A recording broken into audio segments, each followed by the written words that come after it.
Abra sua Bíblia no Evangelho escrito pelo Dr. Lucas, capítulo 1. A partir do verso 8 até o verso 15. Lucas, capítulo 1, do verso 8 até o verso de número 15. Façamos alternadamente a leitura do texto mencionado. Ora, aconteceu que, exercendo ele diante de Deus o sacerdócio na ordem do seu turno, coube-lhe por sorte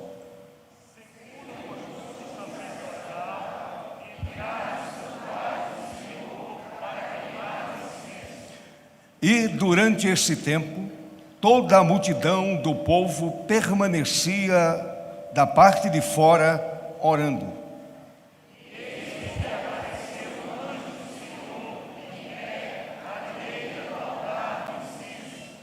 Vendo-o, Zacarias turbou-se e apoderou-se dele o temor.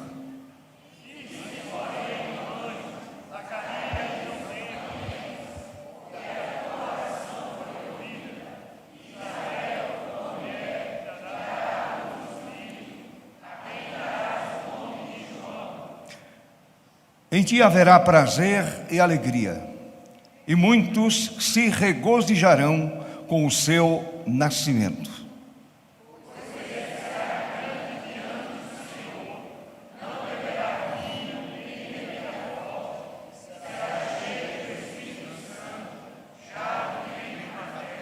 Amém. A igreja pode sentar? Permaneça com a sua Bíblia aberta,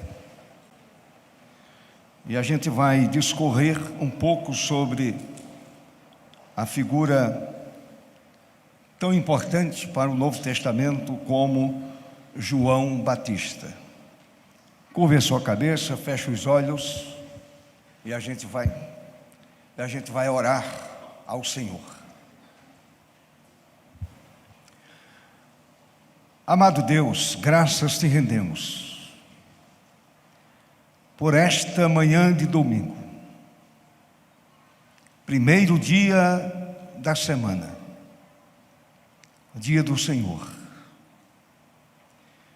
E nele a igreja se alegra, pois sobe ao templo para adorar,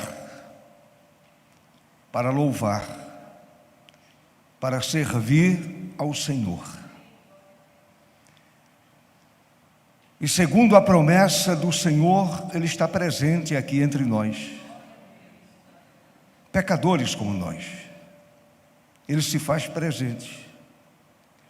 Ele se faz presente para tocar as vidas, para abençoar as vidas, para consolar, para restaurar, para converter.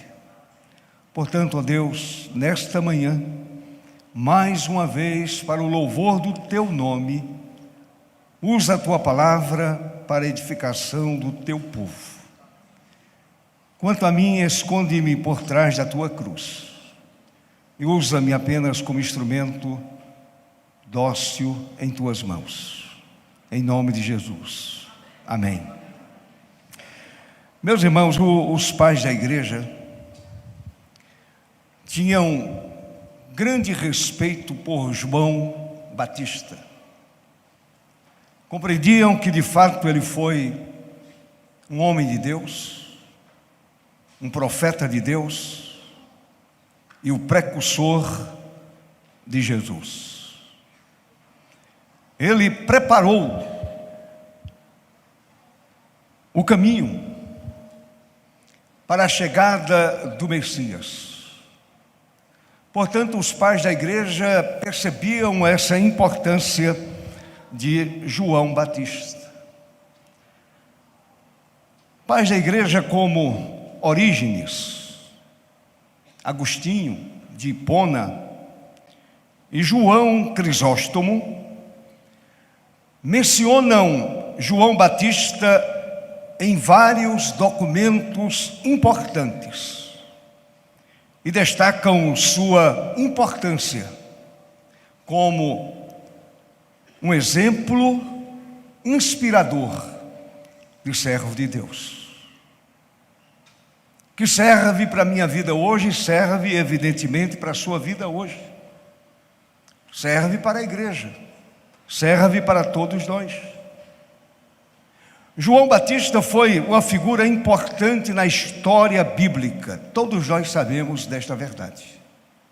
Uma figura importante demais na história bíblica. João Batista ficou conhecido como aquele que clamava no deserto. Ele foi um pregador que viveu no século I depois de Cristo, evidentemente. E João Batista desempenhou um papel crucial no início do ministério de Jesus. Foi de uma importância fundamental no início do ministério do Filho de Deus. Sua mensagem era forte e radical. A mensagem de João Batista, evidentemente, não agradava a todos, principalmente aqueles que estavam no poder. João Batista declarou de uma forma enfática que Jesus era o Filho de Deus.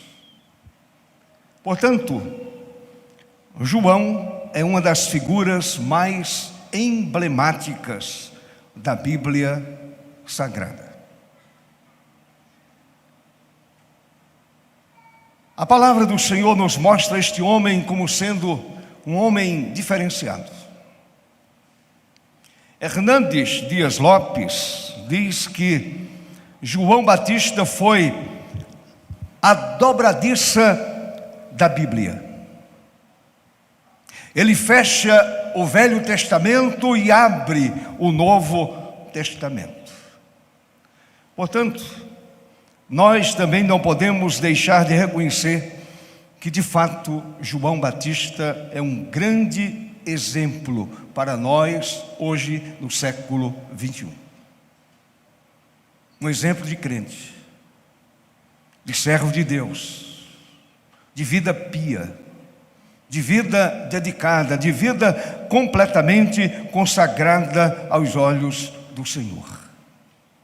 E o próprio Jesus o considerou como grande aos olhos de Deus, grande aos olhos do Senhor.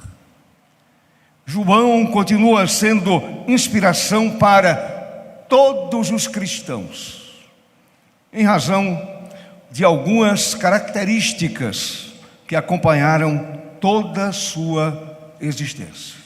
E eu quero decliná-las nesta manhã. Pelo menos 7 características. Não vou demorar muito, não se assustem.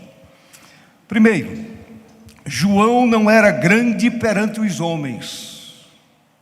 Não era reconhecido perante os homens.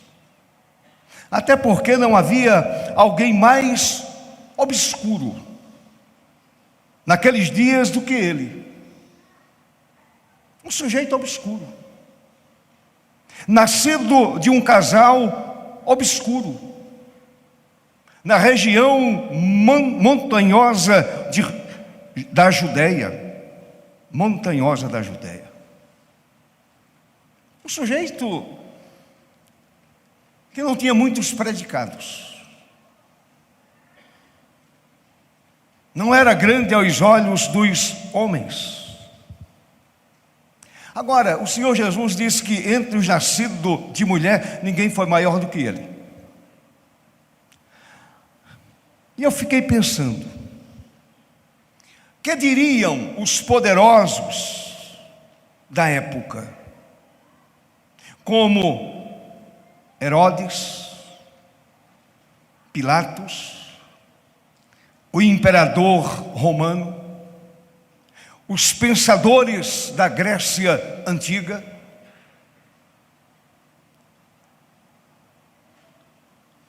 os rabis de Jerusalém, os mestres da religião. Que diriam esses homens, ouvindo tais palavras? Esse homem, aos olhos de Deus, é grande.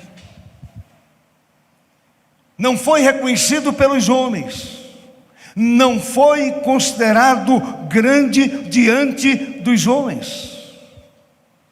Porém, diante de Deus, diante do Senhor, ele foi considerado grande. Qual é a lição que eu aprendo aqui? É que eu não preciso do reconhecimento do mundo. Eu não preciso do reconhecimento dos homens.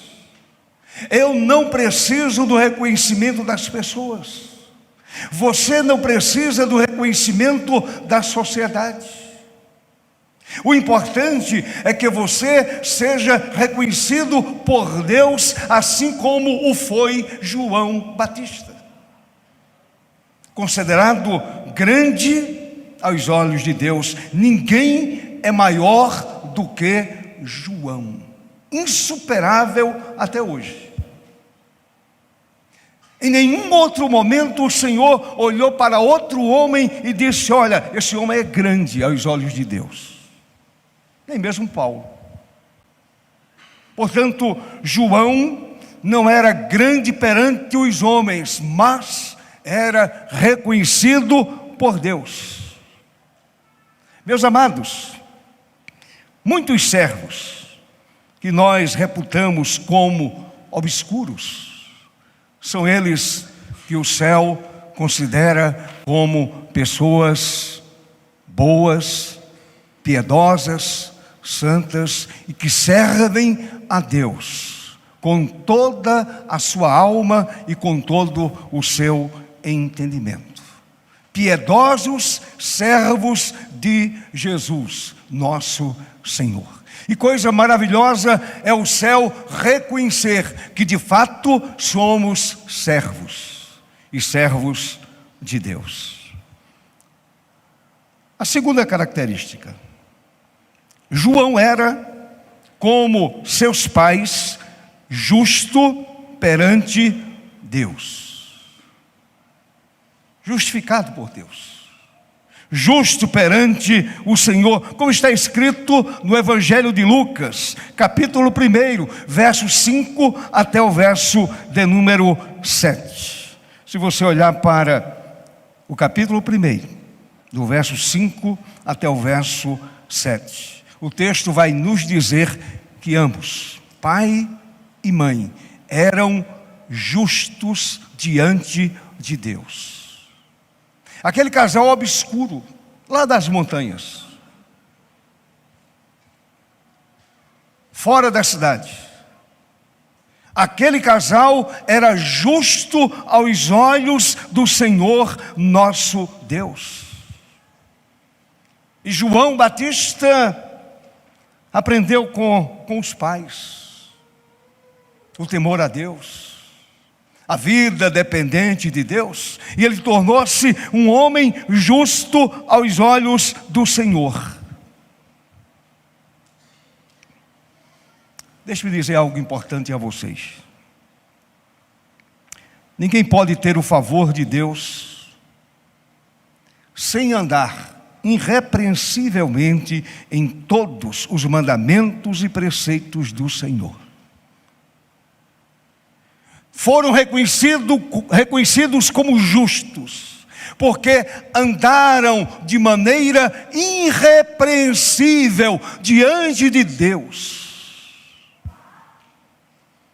Nem mesmo a sociedade poderia se levantar e apontar para a vida deles, dizendo que aquela vida era uma vida injusta, não santa, não piedosa. Uma vida envolvida com coisas imorais, sujas, de forma nenhuma. Eram vidas piedosas, vidas que andavam segundo a vontade do Senhor. Sabe o que Pedro vai nos dizer lá na sua segunda carta? No capítulo 3, verso 14. Empenhai-vos por ser achados por ele em paz, sem mácula e irrepreensíveis. Será que a minha vida, enquanto crente, é irrepreensível?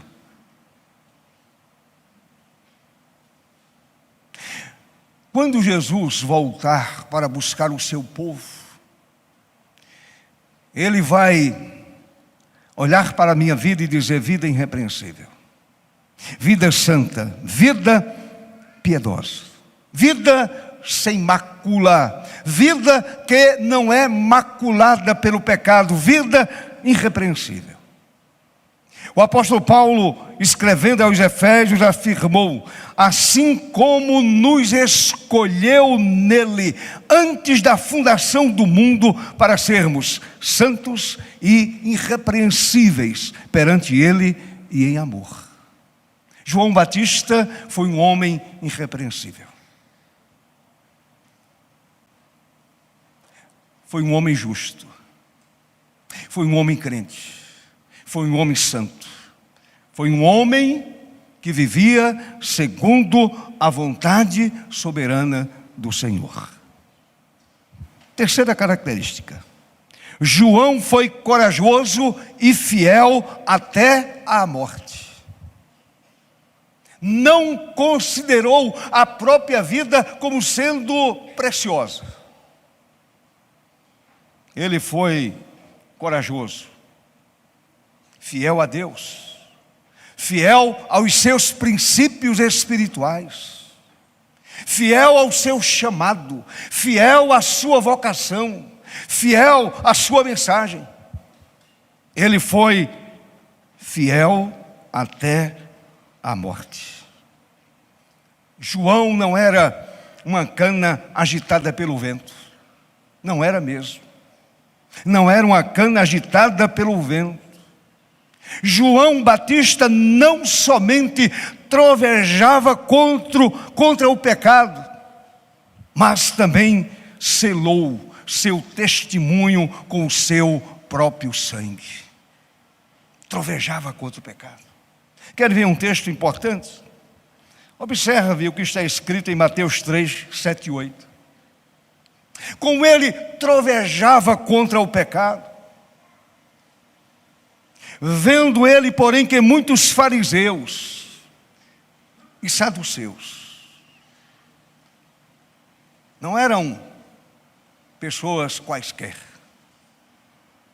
fariseus e saduceus, vinham ao batismo, disse-lhes: raça de víboras. Já imaginou um pregador olhando para o seu auditório e dizendo: raça de víbora?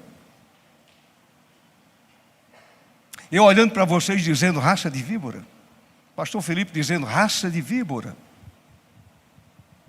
Ele seria posto para fora no outro dia. Eu não, porque já saí mesmo. Não é verdade? Raça de víboras, quem vos induziu a fugir da ira vindoura? Produzi, pois, frutos de arrependimento. Isso era João Batista. Era o homem João Batista. Era o crente João Batista. Era o servo João Batista. Era o homem de Deus João Batista. Eu gostaria que você, por favor, olhasse para a palavra do Senhor. O que é que está escrito, por favor, meu irmão, no Evangelho de Lucas. Evangelho de Lucas.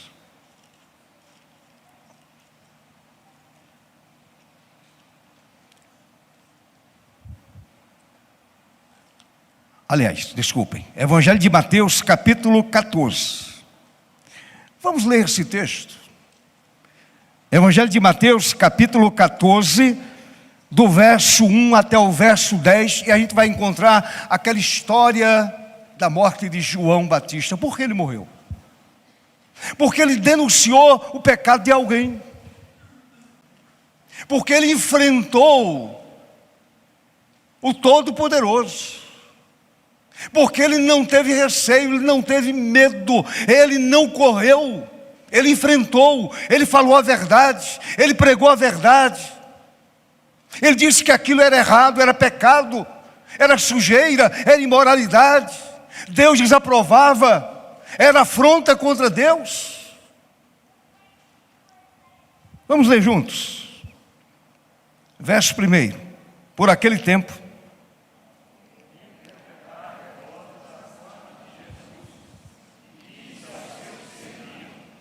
este é João Batista, ele ressuscitou dos mortos.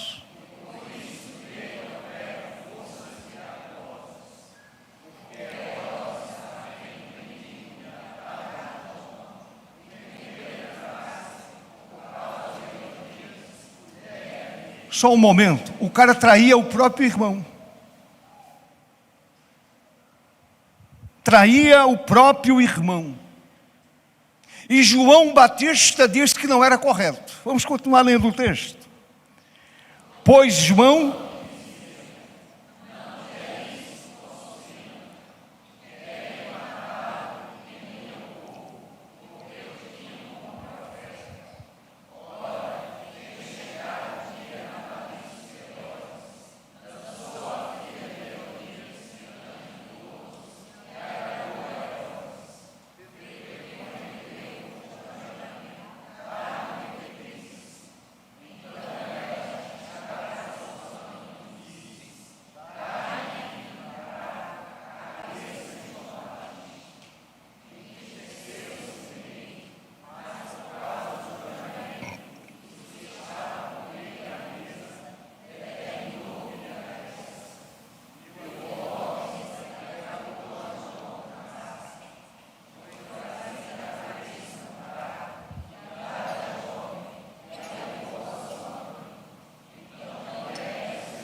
a filha de Herodias, uma jovem certamente bonita, dança diante de Herodes, o agradou, e ele disse: olha, você pode me pedir o que quiser, você tem liberdade de pedir qualquer coisa, até a metade do meu reino, qualquer coisa. A mãe, que além de adúltera, era uma assassina, ela foi a mentora intelectual do assassinato de João Batista. E disse: volta e pede a cabeça de João Batista. E o cara havia prometido diante de todos. Ele não queria passar por um sujeito frouxo. Deu a palavra, eu preciso cumpri-la. Dei a palavra e vou cumpri-la. E ele manda decapitar João Batista. Será que João Batista ficou nervoso quando o carrasco chegou lá na prisão? Será que ele gritou desesperado? Será que ele pediu misericórdia? Será que ele se ajoelhou dizendo: por favor, não me mate, não jogue minha cabeça fora? Meus amados, a Bíblia não diz, porém eu acredito piamente que João Batista olhou nos olhos do carrasco e disse: é a minha cabeça? Pois não.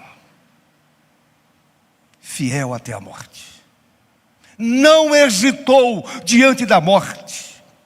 E a minha pergunta é, a minha indagação é: será que nós não vacilaríamos? Qual seria a nossa atitude? Será que seríamos como João Batista, encarando a morte e sendo fiel ao Senhor até as últimas consequências? Meus amados, o homem torna-se um exemplo inspirador quando não é omisso no seu papel de trovejar contra o pecado, mesmo que isto custe a sua própria vida. Estamos prontos? Estamos prontos para defender a nossa palavra, a nossa fé? Aquilo que nós pregamos, aquilo que nós ensinamos, estamos prontos? A quarta característica: João vivia separado do mundo. Isto é, não tinha interesse pelas facilidades que o mundo oferece, nem pela aparente felicidade que o pecado oferece. É uma felicidade tênue, rala, sem profundidade, sem raiz. E as pessoas correm atrás dessa felicidade efêmera. Infelizmente, João andava completamente livre dos embaraços da vida mundana para proclamar: é chegado o reino dos céus. Chegou o reino dos céus. Arrependam-se e voltem-se para Deus. Ele estava completamente livre dos embaraços do mundo. Deixe-me dizer algo importante para você, meu irmão. E preste atenção, por favor, em nome de Jesus. Crente mundano não tem coragem de anunciar a Jesus. Crente comprometido com o pecado e com o mundo não tem coragem de abrir a boca para falar de Cristo. Porque tem medo que alguém diga assim: com a vida que você tem, com o testemunho que você tem, o seu testemunho fala muito mais alto do que as suas palavras.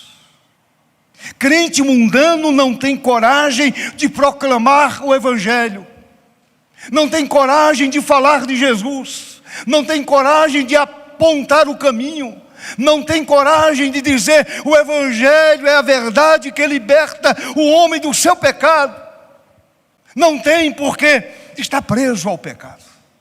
Não tem essa coragem porque ainda namora com o pecado.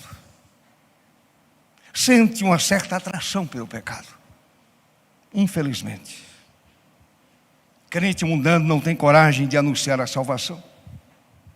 Sabem o que Tiago ensina? Tiago, irmão do Senhor, ele diz que o cristão deve se guardar incontaminado do mundo. Completamente incontaminado do mundo. Tiago 1, 27. Leia depois. Eu morri para o mundo. Eu disse isso ontem no culto matinal. Paulo escreveu lá no capítulo 6, verso 11: considerai-vos mortos para o pecado. Mortos para o pecado. Vida incontaminada do mundo. O apóstolo João escreveu lá na primeira carta: não ameis o mundo nem as coisas que há no mundo. Se alguém amar o mundo, o amor do Pai não está nele. Simples assim. Não é preciso pôr legenda. Se eu vivo ainda apegado ao mundo, se o mundo ainda me atrai, o amor de Deus não está dominando a minha vida, a minha mente, meu coração e a minha alma. Eu continuo ainda apaixonado pelo mundo, ou pelo pecado, ou pelo sistema do mundo. Eu não estou falando de coisas que são boas, que o incrédulo também desfruta: a arte, a música, o esporte. Não, eu não falo dessas coisas. Eu falo daquilo que desonra a Deus. Eu falo daquilo que desonra o Evangelho de Jesus. Crente que está crucificado morreu para o pecado e, consequentemente, para o mundo, como entendeu Paulo. Estou crucificado com Cristo. Eu morri para o sistema, eu morri para o pecado, eu morri para o mundo, estou crucificado com Cristo. João morreu para o mundo. Por isto, ele é um exemplo de vida piedosa, de vida de servo de Deus. Em quinto lugar, quinta característica, João comportava-se humildemente. João jamais admitiu em sua vida a teologia do pavão. Jamais. A vaidade nunca fez parte de sua vida. O orgulho, a prepotência jamais fizeram parte de sua vida. Nunca se mostrou orgulhoso com o seu ministério. Até porque o ministério ele recebeu do Senhor. A gente não recebe nada. O homem não recebe coisa alguma se do alto não vem para ele, se não vem do céu. Louvado seja Deus pela vida de João, que ele reconheceu que recebeu de Deus. Nunca se mostrou orgulhoso. Ele entendia que o seu ministério era iluminado com a glória dos céus. João pregava de tal maneira que o povo esquecia dele e ouvia somente uma voz. E aquela voz era a voz dos céus. Era a voz de Deus que trovejava, que chamava o povo ao arrependimento. O povo esquecia a figura de João, esquecia até a voz dele, porque entendia que ele estava falando de algo muito mais importante. Voz do que clama no deserto, preparai o caminho do Senhor, endireitai as suas veredas. Mateus 3, verso 3. Infelizmente, meus amados, quantos pregadores que fazem deste lugar plataforma de promoção pessoal. Eu louvo a Deus pela vida dos homens de Deus humildes, conscientes, responsáveis, como o pastor Felipe e tantos outros servos de Deus, como Hernandes Dias Lopes, Augustos Nicodemos e tantos servos de Deus humildes, servos, somente servos piedosos, servos consagrados, servos humildes, que não fazem do púlpito plataforma de promoção pessoal. Que o Senhor nos livre deste pecado. O Senhor nos livre desta vaidade. Em sexto lugar, João Batista era cheio do Espírito Santo. É a sexta característica. Lucas registrou a revelação do Senhor sobre a vida abundantemente cheia do Espírito Santo de João Batista. Se você abrir a sua Bíblia em Lucas, mais uma vez, Lucas 1, você já está com a Bíblia aberta, verso 15 e verso 16. Está escrito: pois ele será grande diante do Senhor, não beberá vinho nem bebida forte, será cheio do Espírito, já do ventre materno, e converterá muitos dos filhos de Israel ao Senhor, seu Deus, em nome de Jesus. Desde o ventre. Lembram de Maria? Quando saudou a Isabel, a sua prima, o que aconteceu? João Batista, já cheio do Espírito Santo, ele vibrou de contentamento dentro do ventre da própria mãe, cheio do Espírito Santo. Louvado seja o nome do Senhor para todo sempre. Observe, meus amados, o enchimento do Espírito Santo dá ao homem a dimensão exata daquilo que ele é. A dimensão exata. Mostra quem o homem é. Mostra a condição do homem. Mostra que o homem não é nada, ele depende totalmente do Senhor. Não é a sua eloquência, não foi a eloquência de João Batista, não foi o seu conhecimento, não foi a sua sabedoria, não foi a sua justiça própria, não, nada disso. Ele dependia totalmente do poder do Santo Espírito de Deus que nele habitava, em nome de Jesus.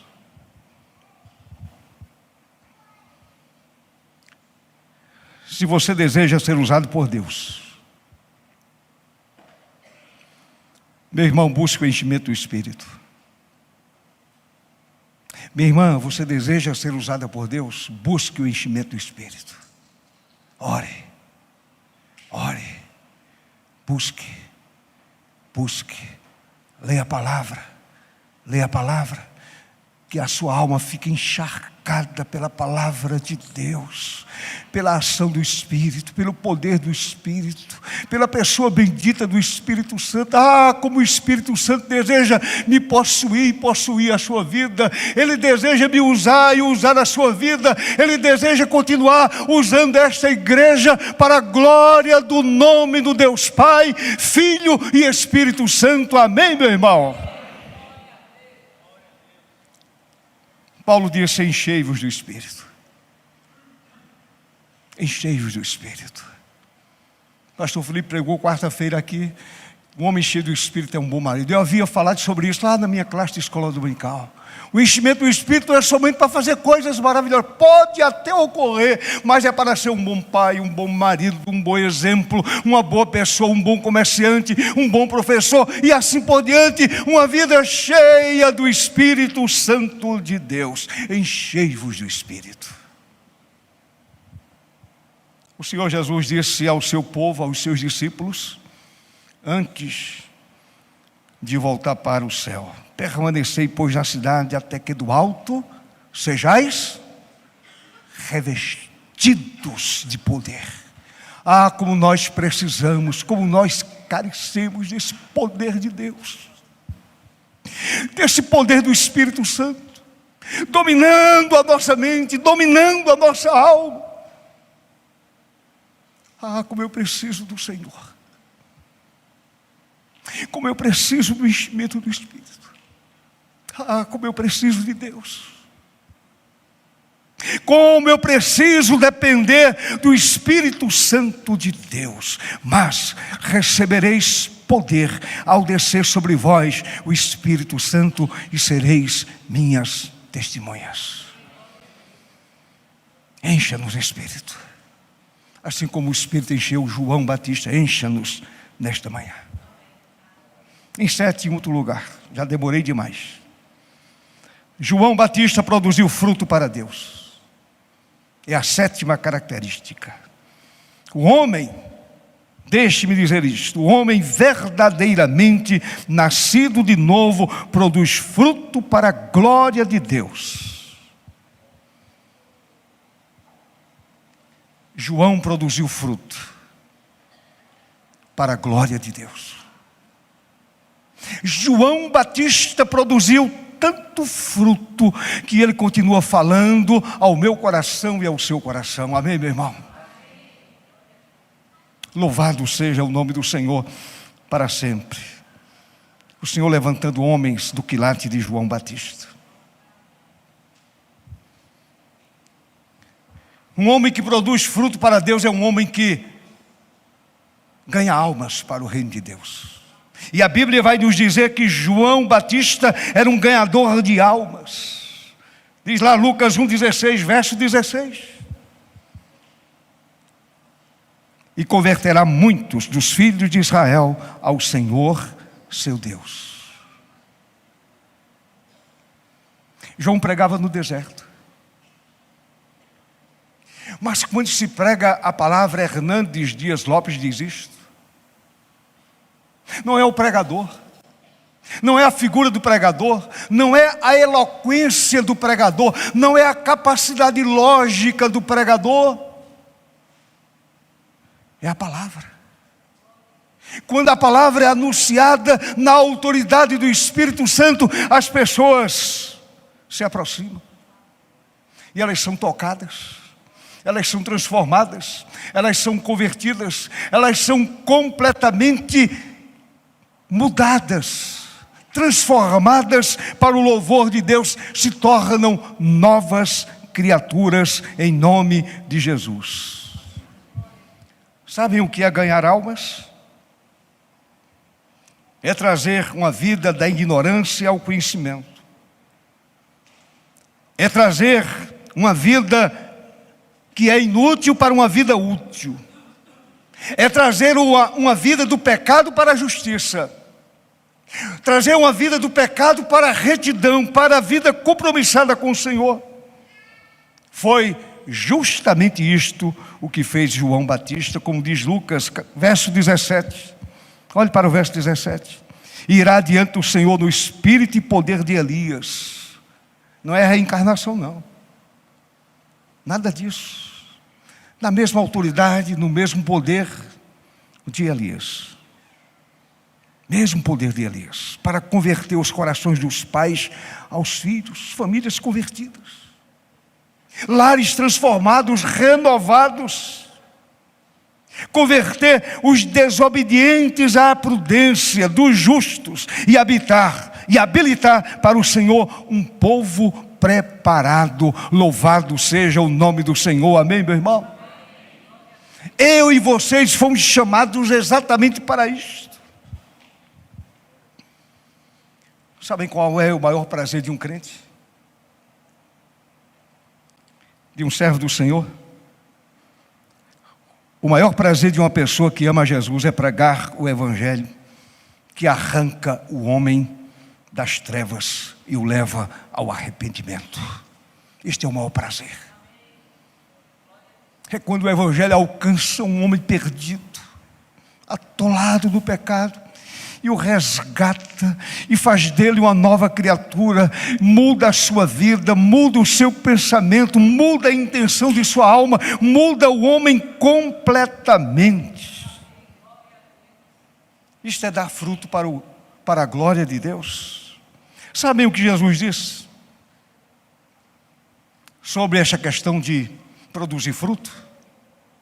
Jesus disse assim: não fostes vós que me escolhestes a mim.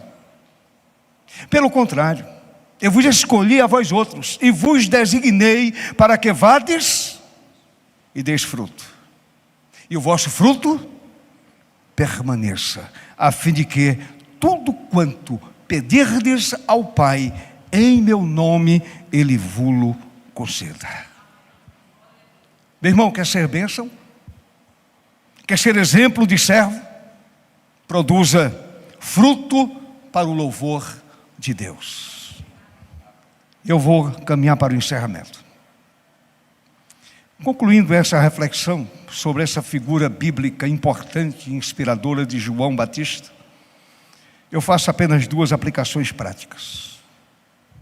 Primeiro, a gente observar a missão de João Batista como precursor de Jesus. Como diz o texto, como diz a palavra. João Batista foi chamado por Deus para preparar o caminho para a vinda do Messias. Que tarefa importante. Que tarefa gigante.